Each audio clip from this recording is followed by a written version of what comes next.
నమస్కారం BS9 news కి స్వాగతం హెడ్లైన్ చూద్దాం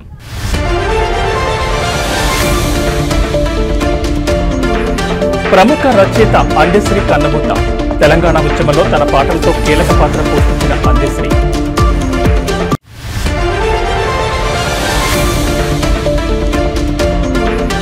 ప్రముఖ కవి రచయిత అందెశ్రీకి పలువురు నివాళులు తెలుగు సాహిత్యానికి తీరని లోటని పేర్కొన్న సీఎం చంద్రబాబు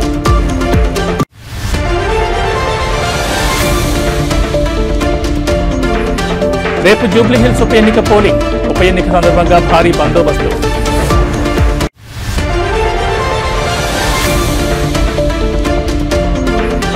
డిసెంబర్ 6న డాలస్ లో పర్యటించనున్న మంత్రి నారా లోకేష్ 10,000 మంది ప్రవాసీ తెలుగు వారితో భారీ సభకు ఏర్పాట్లు ఇక డీటెయిల్స్ చూస్తే తెలంగాణ రాష్ట్ర గీతం జయ జయ హే తెలంగాణ రూపశిల్పి ప్రముఖ కవి రచయిత అందెశ్రీ కన్నుమూశారు.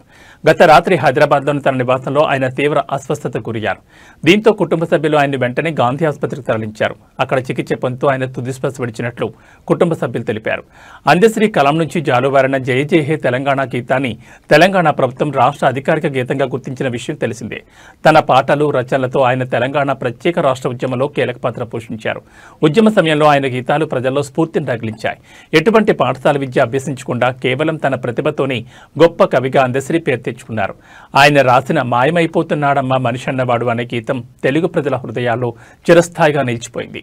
ఈ పాట ఆయనకు విస్తృతమైన కీర్తిని తెచ్చిపెట్టింది. అందెశ్రీ మృతి పట్ల పలువురు ప్రముఖులు సాహితీవేత్తలు తీవ్ర దిగ్భ్రాంతి వ్యక్తం చేస్తున్నారు. ఆయన మరణం తెలుగు సాహిత్య లోకానికి తీరని లోటని విచారం వ్యక్తం చేస్తున్నారు.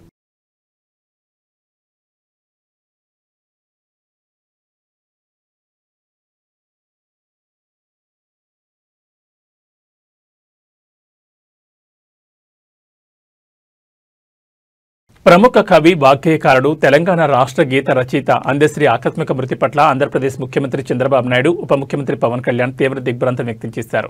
ఆయన మరణం తెలుగు సాహితీ లోకానికి తీరని లోటని అభివర్ణించారు. పలువురు రాజకీయ సినీ ప్రముఖులు సోషల్ మీడియా వేదికగా అందెశ్రీకి నివాళులర్పిస్తున్నారు. ఈ సందర్భంగా ముఖ్యమంత్రి చంద్రబాబు నాయుడు ఎక్స్ వేదికగా స్పందిస్తూ ప్రముఖ కవి రచయిత తెలంగాణకు రాష్ట్ర గీతాన్ని అందించిన డాక్టర్ అందెశ్రీ మరణవార్త దిగ్భ్రాంతిని కలిగించిందన్నారు. తెలుగు సాహితీ లోకానికి ఇది తీరని లోటని, ఆయన ఆత్మకు శాంతి చేకూరాలని ప్రార్థిస్తూ అందెశ్రీ కుటుంబ సభ్యులకు నా ప్రగాఢ సానుభూతిని తెలియజేస్తున్నారని తన పోస్టులో పేర్కొన్నారు.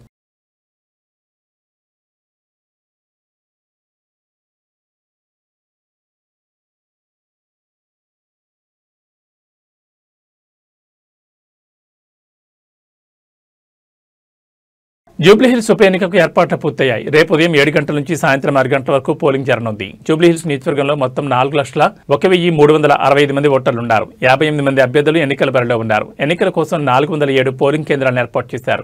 ఒక్కో పోలింగ్ కేంద్రంలో 4 ఈవీఎంలను ఏర్పాటు చేశారు. కోట్ల విజయభాస్కర్ రెడ్డి స్టేడియం నుంచి పోలింగ్ కేంద్రాలకు ఈవీఎంలను తరలింపు ప్రక్రియ మొదలైంది. సిబ్బందికి ఈవీఎంలు, పోలింగ్ సామగ్రిని అధికారులు పంపిణీ చేస్తున్నారు. ఈ రోజు సాయంత్రానికల్లా పోలింగ్ కేంద్రాలకు ఈవీఎంలు తరలించనున్నారు. 3,000 మంది పోలింగ్ సిబ్బంది, 2,000 మంది పోలీసులతో కలిపి మొత్తం 5,000 మంది పోలీసులు జూబ్లీహిల్స్ ఉప ఎన్నికల విధుల్లో ఉన్నారు. మొత్తం 407 పోలింగ్ కేంద్రాల్లో 226 సమస్యాత్మక పోలింగ్ కేంద్రాలుగా గుర్తించారు. ఆయా ప్రాంతాల్లో 144 సెక్షన్ విధించారు. ఈసారి డ్రోన్ల ద్వారా పోలింగ్ కేంద్రాల పర్యవేక్షణ జరగనుంది. 103 పోస్టల్ బ్యాలెట్లు ఓట్లు పోలయ్యాయి. సమస్యాత్మక ప్రాంతాల్లో కేంద్ర బలగాలతో భద్రత కట్టుదిట్టం చేయనున్నారు. 45 ఫ్లయింగ్ స్క్వాడ్ టీంలను ఏర్పాటు చేశారు. ఇప్పటి వరకు 230 మంది రౌడీ షీటర్లను బైండ్ అవుట్ చేశారు. ఎంసీసీ నిబంధనలు అతిక్రమించిన 27 మందిపై పోలీసులు కేసులు నమోదు చేశారు. కాగా జూబ్లీహిల్స్ బీఆర్ఎస్ ఎమ్మెల్యే మాగంటి గోపీనాథ్ మరణంతో ఉప ఎన్నిక అనివార్యమైంది. బీఆర్ఎస్ నుంచి మాగంటి గోపీనాథ్ భార్య మాగంటి సునీత బరిలో ఉండగా కాంగ్రెస్ అభ్యర్థిగా నవీన్ యాదవ్, బీజేపీ అభ్యర్థిగా లంకల్ దీపక్ రెడ్డి పోటీలో ఉన్నారు. 3 ప్రధాన పార్టీల నేతలు విస్తృతంగా ప్రచారం నిర్వహించారు.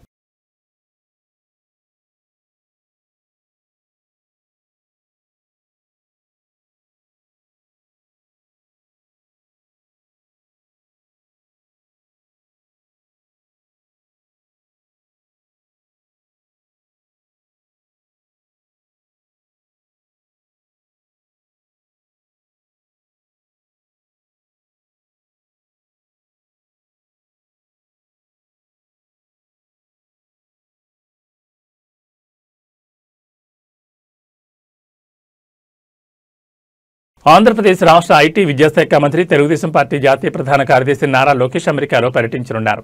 డిసెంబర్ 6వ తేదీన ఆయన డాలస్కు వెళ్లనున్నారు. ఈ సందర్భంగా 10,000 మంది ప్రవాసీ తెలుగువారితో ఒక భారీ సభ నిర్వహించేందుకు ఎన్ఆర్ఐ టీడీపీ విభాగం సన్నాహాలు చేస్తోంది. ఈ కార్యక్రమ ఏర్పాట్లను పర్యవేక్షించేందుకు డాలస్లోని ఎన్ఆర్ఐ టీడీపీ సభ్యులు నిన్న సమావేశమయ్యారు. 100 మందికి పైగా సభ్యులు హాజరైన ఈ భేటీలో లోకేష్ సభను విజయవంతం చేసేందుకు ఒక స్పష్టమైన కార్యాచరణను రూపొందించారు. సభ నిర్వహణను సజావుగా పూర్తి చేసేందుకు పలు కమిటీలను ఏర్పాటు చేశారు.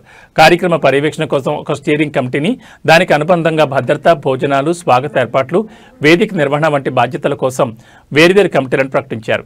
ఈ కమిటీల్లో పనిచేసేందుకు పలువురు సభ్యులు స్వచ్ఛందంగా ముందుకొచ్చి తమ పేర్లను నమోదు చేసుకున్నారు. సమావేశానికి హాజరు కాలేకపోయిన వారు కూడా కమిటీల్లో చేరవచ్చని నిర్వాహకులు తెలిపారు. ఈ సందర్భంగా స్టీరింగ్ కమిటీ సభ్యుల పేర్లను ప్రకటించారు.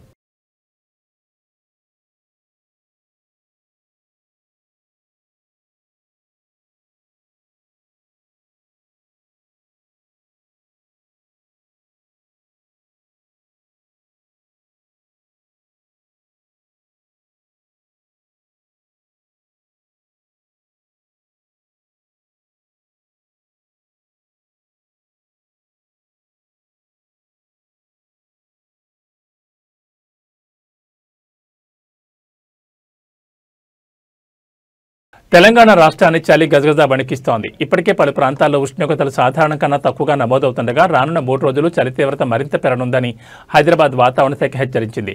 ఇవాళ, రేపు, ఎల్లుండి సాధారణం కన్నా 2 నుంచి 3 డిగ్రీల సెల్సియస్ మేర ఉష్ణోగ్రతలు పడిపోయే అవకాశం ఉందని అంచనా వేసింది. ఈ ఏడాది రాష్ట్రంలో అధిక వర్షపాతం నమోదు కావడం, దానికి తోడు ప్రస్తుతం ఉత్తర ఈశాన్య ప్రాంతాల నుంచి చల్లని గాలులు తెలంగాణ వైపు వీస్తుండడమే చలి తీవ్రత పెరగడానికి ప్రధాన కారణాలని వాతావరణ శాఖ అధికారులు చెబుతున్నారు. ఈ గాలుల ప్రభావంతో రాష్ట్రంలో కొన్ని రోజులుగా పగటి, రాత్రి ఉష్ణోగ్రతలు క్రమంగా తగ్గుతూ వస్తున్నాయి. నిన్న తెల్లవారుజామున రాష్ట్రంలోని పలు ప్రాంతాల్లో కనిష్ట ఉష్ణోగ్రతలు గణనీయంగా పడిపోయాయి. హనుమకొండలో సాధారణం కన్నా ఏకంగా 4.2 డిగ్రీలు తగ్గి 16 డిగ్రీల సెల్సియస్ నమోదైంది. అదేవిధంగా పటాన్చెరులో 3.6 డిగ్రీలు తగ్గి 13.2, మెదక్లో 3.5 డిగ్రీలు తగ్గి 14.1, హైదరాబాద్లో 1.6 డిగ్రీలు తగ్గి 16.9 డిగ్రీల సెల్సియస్గా రికార్డైంది. ఆదిలాబాద్లో 14.2, హయత్ నగర్లో 15.6 డిగ్రీల చొప్పున కనిష్ట ఉష్ణోగ్రతలు నమోదయ్యాయి. రాత్రిపూట మాత్రమే కాకుండా పగటి ఉష్ణోగ్రతలు కూడా తగ్గుముఖం పట్టాయి. ఆదివారం రామకొండలో గరిష్ట ఉష్ణోగ్రత సాధారణం కన్నా 3 డిగ్రీలు పడిపోయి 29 డిగ్రీలుగా నమోదైంది. నిజామాబాద్లో 30.2 డిగ్రీలు, హైదరాబాద్లో 29.2 డిగ్రీల సెల్సియస్ గరిష్ట ఉష్ణోగ్రతలు రికార్డయ్యాయి. మొత్తం మీద రాష్ట్ర వ్యాప్తంగా చలి ప్రభావం స్పష్టంగా కనిపిస్తుండటంతో ప్రజలు జాగ్రత్తగా ఉండాలని నిపుణులు సూచిస్తున్నారు.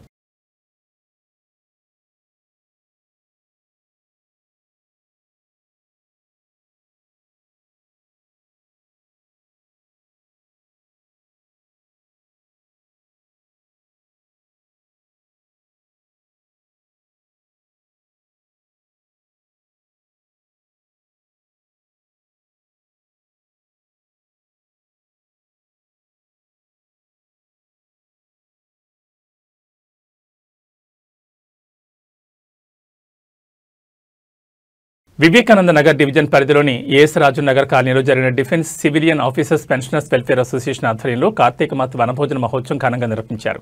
ఈ కార్యక్రమంలో ముఖ్య అతిథిగా పీఎస్సీ చైర్మన్ అరకెపూడి గాంధీ పాల్గొన్నారు.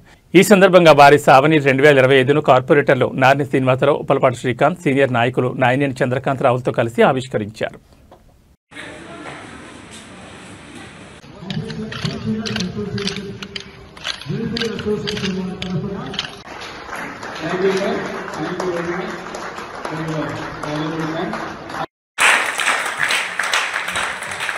అందరికీ ఒక copy ఇవ్వవలసిందిగా.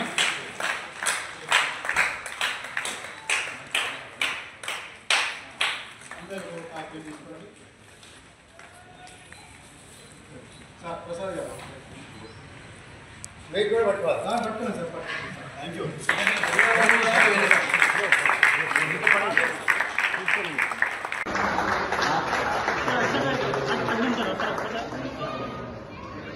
Thank you sir. Thank you very much.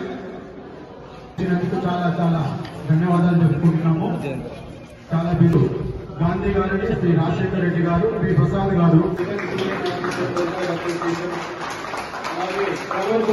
Shri Muralidhar గారు ఇవ్వవలసిందిగా.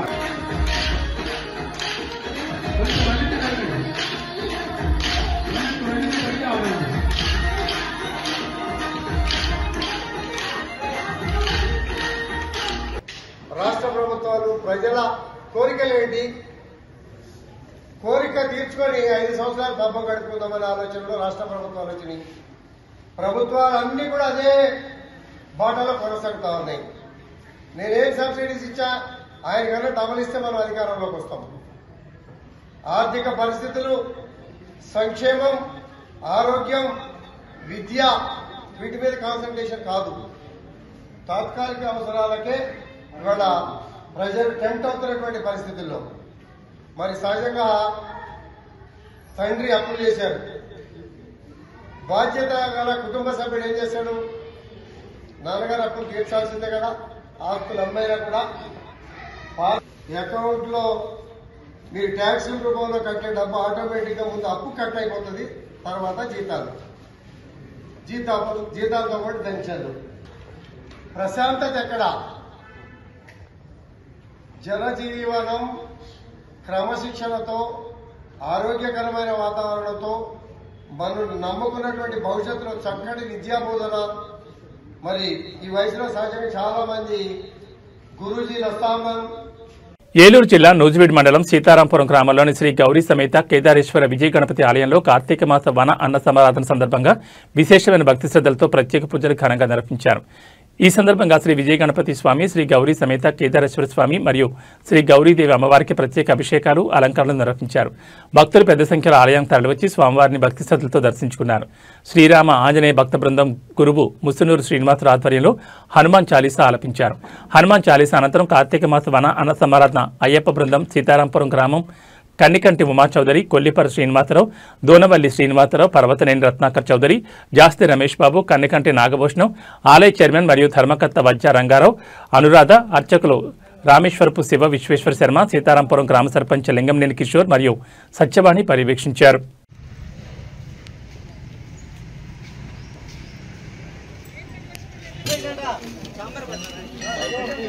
సాంబార్ అడ్డు సాంబార్ అడిగి అక్కడ అగ్గిలి పెట్టి సాంబార్ అక్కడ అదిగోరా సాంబార్ చూడ ఏం కావాలి.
ప్రత్యక్షం అయిపోయినట్టు చాలా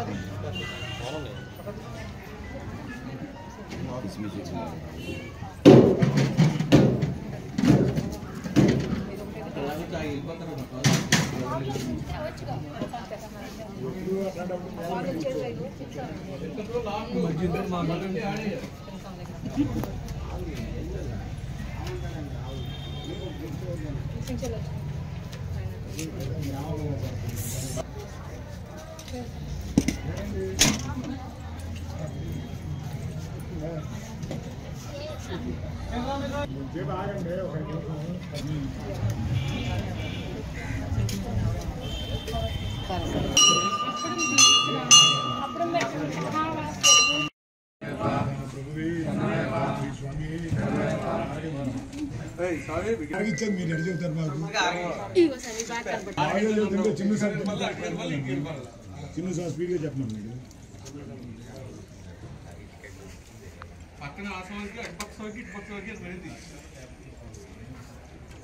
గట్టిగా అరవద్దంటారు నన్ను.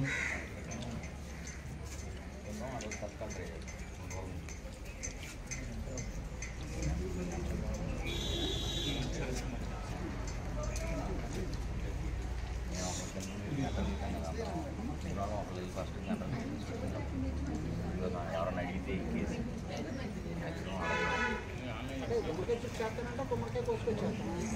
ఇప్పుడు కాదు ఎక్కడికి కదా సార్ మేము ఎప్పుడు తాగలేదు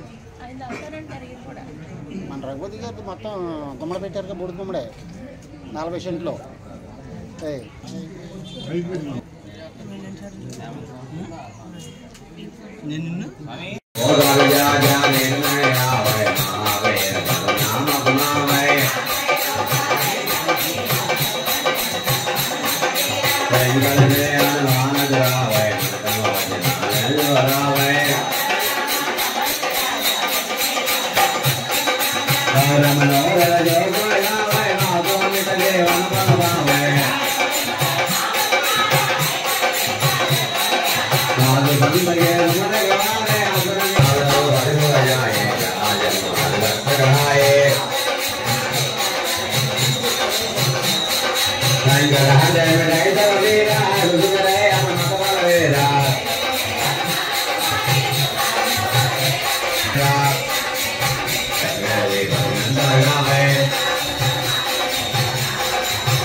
విజయనగరం జిల్లా యలకోట మండలం జనసేన పార్టీ ఆధ్వర్యంలో ఆదివారం మండల జనసేన కార్యకర్తల సమావేశం ఉత్సాహంగా జరిగింది.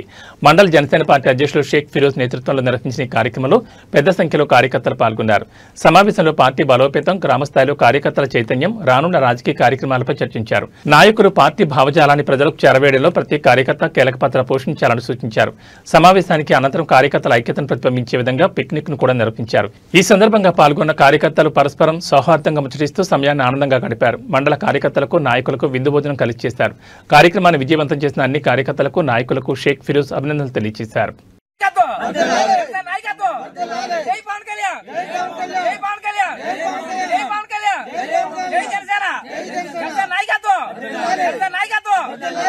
ఈ యొక్క మీటింగ్ కి అదే ఈ యొక్క ఖాళీకి పిక్నిక్ లాగా ఇది ఒక ఆహ్లాదకరమైన వాతావరణంలో చేసుకోవడం జరిగింది.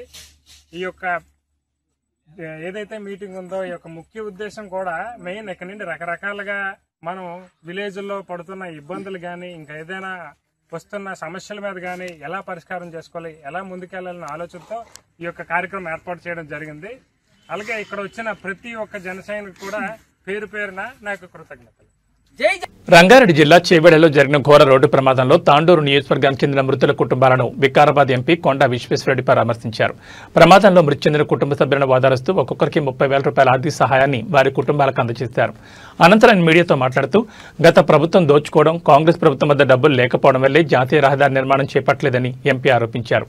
అసంపూర్తిగా ఉన్న రహదారి నిర్మాణానికి కేంద్ర ప్రభుత్వం 60 కోట్ల రూపాయలను త్వరలో విడుదల చేయనున్నట్లు ఎంపీ తెలిపారు.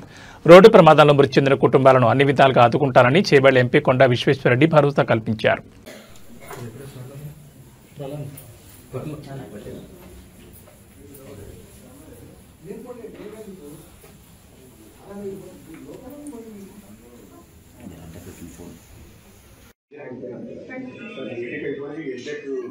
యూపీ వెళ్ళడానికి అంత ప్రాసెస్ అంతా అయిపోయింది సార్.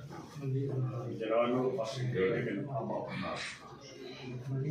కొంచెం ఎక్కడ చేస్తారు సార్ వెళ్ళాలి. మళ్ళీ ఇంకా పిన్ని అమ్మని చూసుకోవాలి. అంతా రెడీ చేస్తారు బీఎస్సీ కంప్లీట్ అయ్యింది ఫస్ట్ తర్వాత ఎంబీఎస్ లోకల్ ఎమ్మెల్యే సీట్ ఇప్పించాడు సార్ లోకల్ ఎమ్మెల్యే కృష్ణ గౌడే అని BJP MLA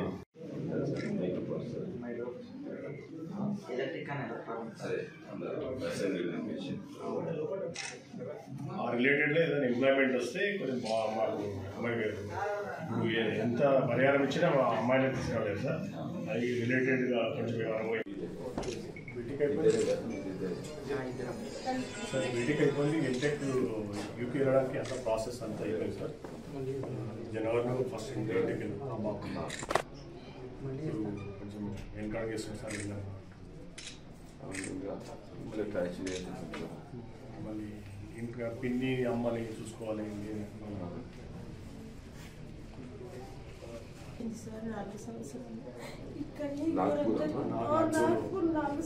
local MLA seat ఇప్పించాడు సార్ లోకల్ ఎమ్మెల్యే కృష్ణ గౌడే అని బీజేపీ ఎమ్మెల్యే అక్కడ సీట్ ఇప్పించాడు పూణేలో దొరకలేదు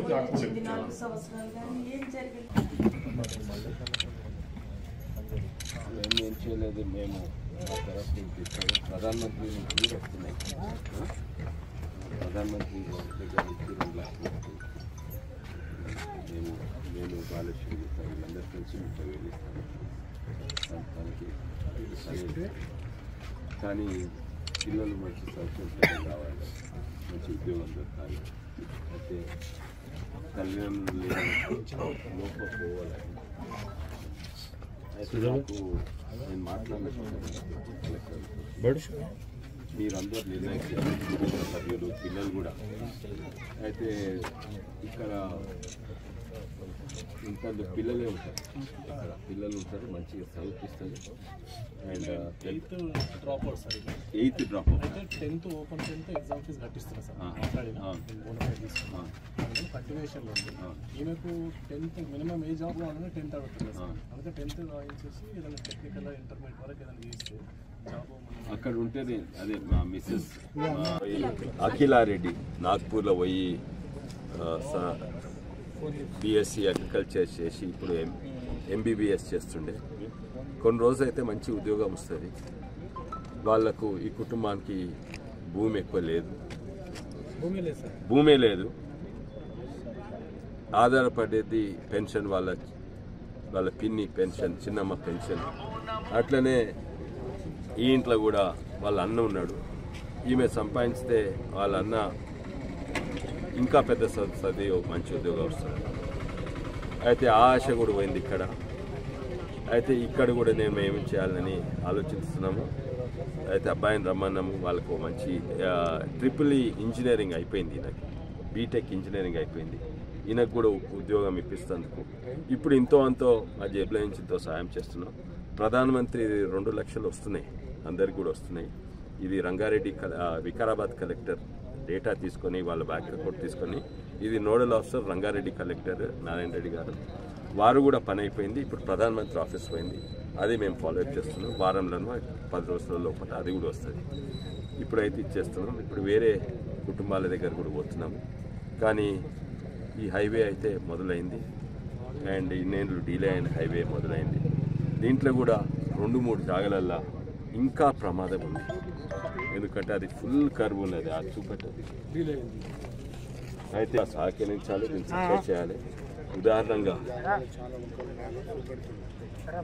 ఇక్కడ చూడండి ఇది హైవే దీన్ని చక్కగా అయితే ఎంతో మంచిగా ఉండేది అయితే ఇప్పుడు కూడా హైవే అయినాక కూడా ఇంతకంటే ఎక్కువ ఇంతకంటే పెద్ద ప్రమాదాలు జరిగే అవకాశం ఉంది అందుకే ఈ డీలే కాకుండా కొన్ని జాగాలన్నా ఇది చక్కగా చేస్తాం ఇది వంకర ఉన్న దాన్ని చక్కగా చేసేందుకు నేను నితిన్ గడ్కరీ గారు ఎందుకంటే భూస్వేకానికి ఇట్లనే చేసిండ్రు ఎట్లా చేస్తా అట్లా చేయవలసి వస్తుంది వంకర తింకర్ ఉంటే నాకు ఇప్పుడు కూడా నిలబట్టదు మన అందరి నాయకులు ఏ పార్టీ ఉన్నా కూడా ఈ హైవేను చక్కగా చేస్తానికి ప్రయత్నం చేయాలి కానీ చక్కగా చేయట్లా డీలే కావచ్చు డీలే కాకుండా అంటే 2-3 జాగాలు అంతట్లేదు ఉదాహరణంగా కొన్ని జాగాలలో ఇక్కడ ఇప్పుడు పోయి అక్కడ శివలీల ఇంకా భవానీ వాళ్ళు అనాథులు అయిపోయింది ఏదో మా తరఫు నుంచి 30,000 ఇస్తున్నాం కానీ 30,000 ఇచ్చినా 1,00,000 ఇచ్చినా 10 లక్షలు ఇచ్చినా ఏమైతుంది అందుకే వాళ్ళకి ఏం చేయాలని మేము ఆలోచించినాము వాళ్ళకు ఒక మంచి అనాథాశ్రమం నుంచి చాలా మంచి క్వాలిటీ, అంటే మా ఇంటి దగ్గరనే ఒకటి ఉంటుంది, అక్కడ మంచిగా చదివిస్తారు. దానికి అందరు ఐఏఎస్ ఆఫీసర్లు భార్యలు కూడా సపోర్ట్ ఇస్తారు. దాని తర్వాత పెద్ద అమ్మాయికేమో నర్సింగ్ చేసి ఉద్యోగం ఇప్పిస్తామని గ్యారెంటీ ఇస్తాం. అది మా సతీమణితో మాట్లాడినాం. ఇద్దరు ఒక్కటే అక్క చెల్లెలు ఒకరు ఉంటే అక్క చెల్లెలు చూసుకోవచ్చు.